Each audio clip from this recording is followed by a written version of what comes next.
Good morning, Mark Soderberg with ADM Investor Services with your morning ag market outlook. A quiet trade here overnight as we near the pause. Corn is steady to slightly higher, down about a penny here in the beans, and the wheat steady to a penny lower.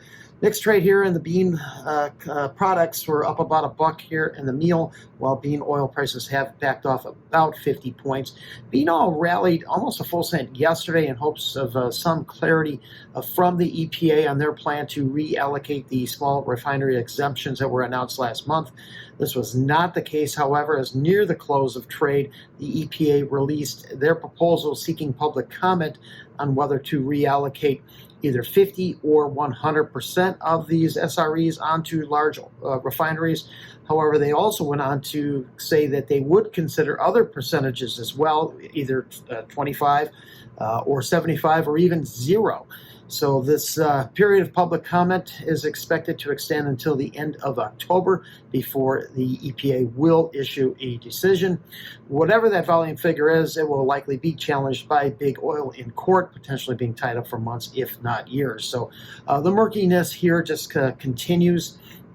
Speculative traders were net buyers of about 5,000 contracts of bean oil yesterday.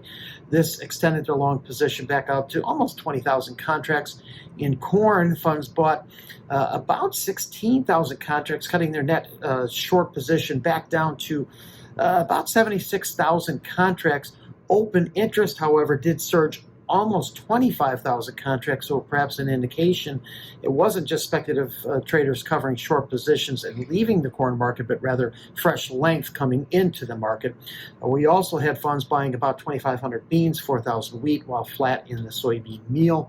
Later today, the FOMC will conclude their two-day meeting where they are widely expected to cut the Fed funds rate 25 basis points, their first cut since late last year. U.S. dollar slightly higher this morning after falling to a 2.5-month low yesterday, holding just above the 3-year low established in early July. The Brazilian real, that continues to firm, hitting a fresh 15-month high here overnight as the Brazilian farmers are set to begin planting their 25-26 soybean crop. EIA expected to issue their ethanol production report later today, is expected to drop to about 318 million gallons, down from 325 million the previous week. The National Corn Growers Association is calling on Congress to pass legislation allowing the sale of E15 gasoline year-round nationwide to help improve corn demand in face of the expected record harvest and low price environment currently going on. Good rains fell across Nebraska, western Kansas, and western Iowa past 24 hours. Rains are expected to continue to favor the western Corn Belt in northern Midwest the balance of this week. By the weekend, some rains are expected to drift into the central Corn Belt, with mostly dry across the eastern Corn Belt. Rains here forward really won't have much impact on determining this year's corn or soybean yields. However, it will help recharge soil moisture for this year's winter wheat crop.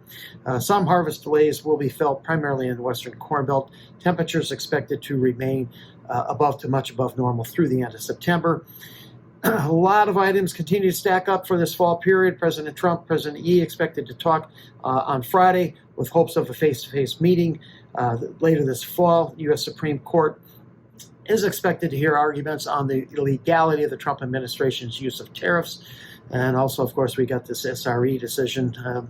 All the while, we got U.S. harvest going on as well. Decent corn overnight turned higher. Now we do have support at the 100-day moving average at 427 with a gap above the market. Need to trade up to 433 to fill that. Inside trade for Nova beans. Resistance above the market at 1062 3/4. And resistance for December Chicago wheat comes in at the 50-day moving average at 538.5, 530.5 for Kansas City. Thanks for listening, everyone. Have a great day.